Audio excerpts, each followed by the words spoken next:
Well, good afternoon, friends. This is Mark Holmes here, and as always, I want to thank you all for watching, commenting, subscribing, and being part of the Joe Boo Sports Report. Without you guys, as well as you ladies, this literally does not work. Man,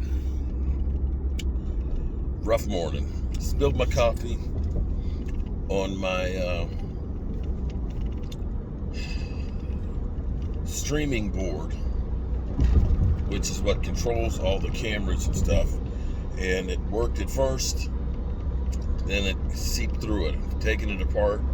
I'm hoping that it'll dry out and we'll get fixed. If not, I'm have to bite the bullet and buy another one. And those things, those things ain't cheap. But you know, in life, things break, and you gotta fix it.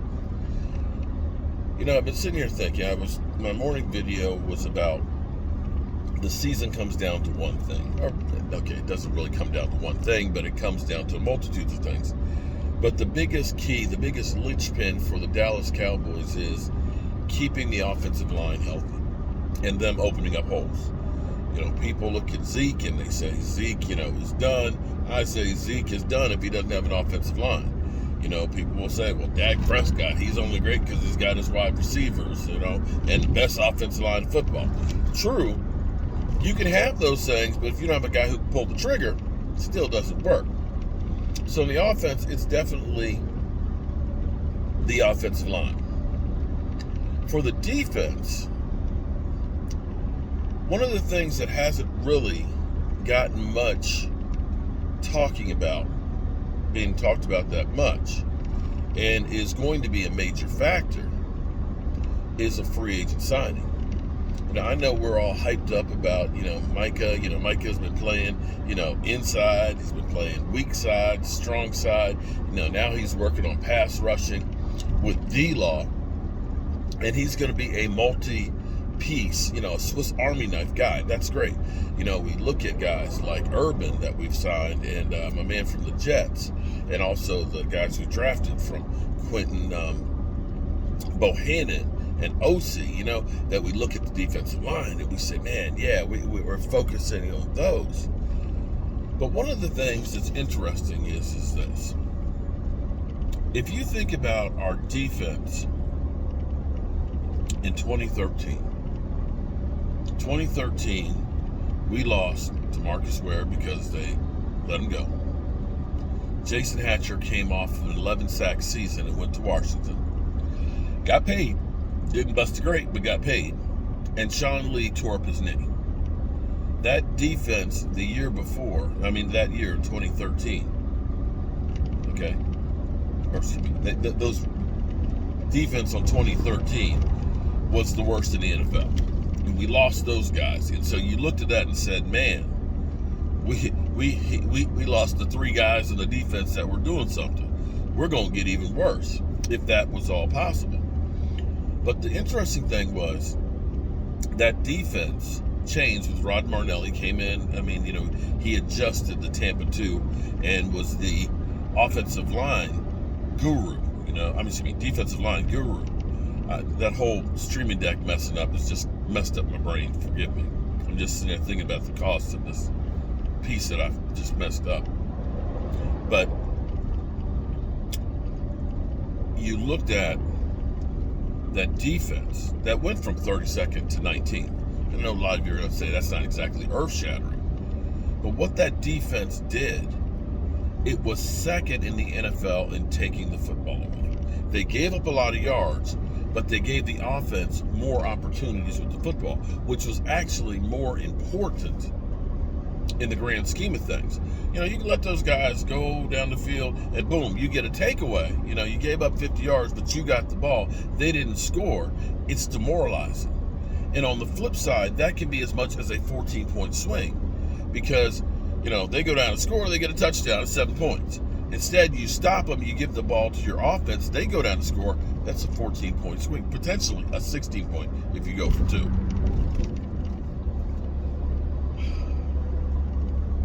So turnovers are still the key in football. No ifs, ands, or buts about it. You could look at teams that have great defenses or are successful in making the playoffs. They get sacks and they get takeaways. And so the Cowboys did something that most people haven't been talking about, and that's Damontae Kazee. The thing that's crazy is 2018, he had 3 interceptions. I don't think anybody on the Dallas Cowboys for the last 10 years had more than 3 interceptions in a year. I know Jeff Heath did one year. I know Sean Lee did one year. I can't remember how many Diggs had last year. Did Diggs have? No, I think he had 3. Maybe he had 3. Maybe I'm wrong. But I don't think anybody on our team has had more than 3, which is sad. It's pathetic. We're talking in 10 years. Damontae Kazee in 2019 had 7 interceptions. You understand what I'm saying? The course of 18 and 19, this brother had 10 interceptions.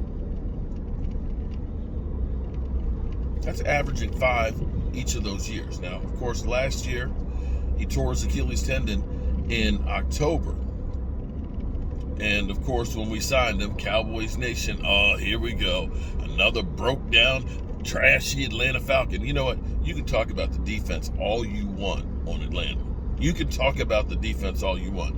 I don't care what defense you're on. If you get 7 interceptions, it ain't on you. The defense sucking ain't on you.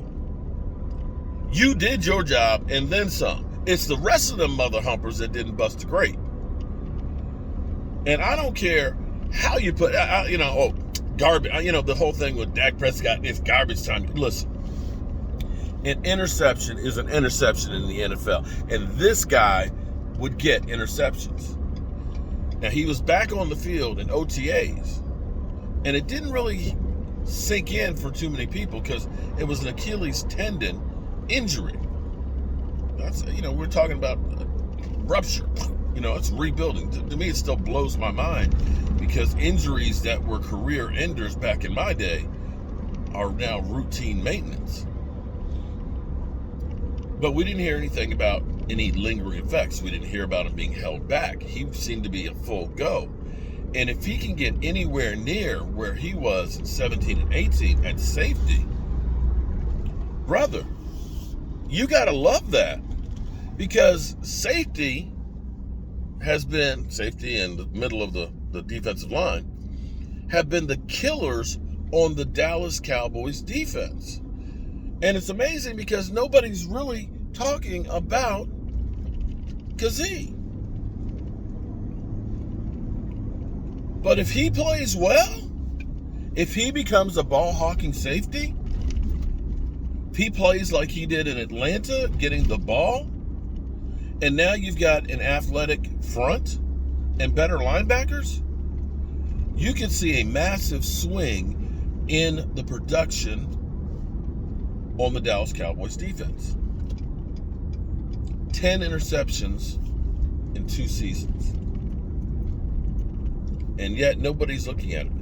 And this is only, listen, this is what's crazy. He's young. He is young. And the Dallas Cowboys signed him for a ham sandwich. And, of course, he loves his coach, Dan Quinn. He loves the opportunity. And you look at this and you've got to say, I can't wait to see what he does on this defense. Definitely the overlooked piece to the puzzle. It still amazes me that everybody talks about how the Dallas Cowboys defense has got no chance of turning it around, that they're just going to be awful for years to come. I could say that if we ended up keeping the same players and the same coach and so on. But there's so many changes. I mean, we went from, think about it, we had Clinton Dix, a journeyman safety, okay? We had, what was the other guy? Daryl Worley? Was it Daryl Worley? The other guy that we ended up letting go. We just kind of threw anything out there. Nobody anywhere close to the pedigree of having 10 interceptions in 2 years. So we'll see if the Cowboys ended up getting a steal and definitely made their team and their defense a whole lot better. Get my eyes checked. I know some of y'all say I'm blind because I can't see that the Dallas Cowboys stink. I know that's what you're going to say. Whatever. Hope you guys have a great day and pray. We've got that streaming deck cover taken off of it. And I've actually had a blow dryer trying to blow off all the moisture on it and hope that it comes back to life. Stupid. Now I can't do coffee anymore at my desk. Damn. Oh well. Peace.